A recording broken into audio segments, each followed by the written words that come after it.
أعوذ بالله من الشيطان الرجيم.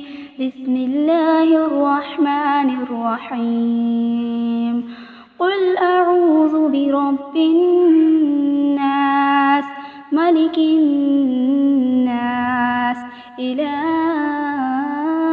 الناس من شر الوسواس الخناس الذي يوسوس في صدور الناس من الجنة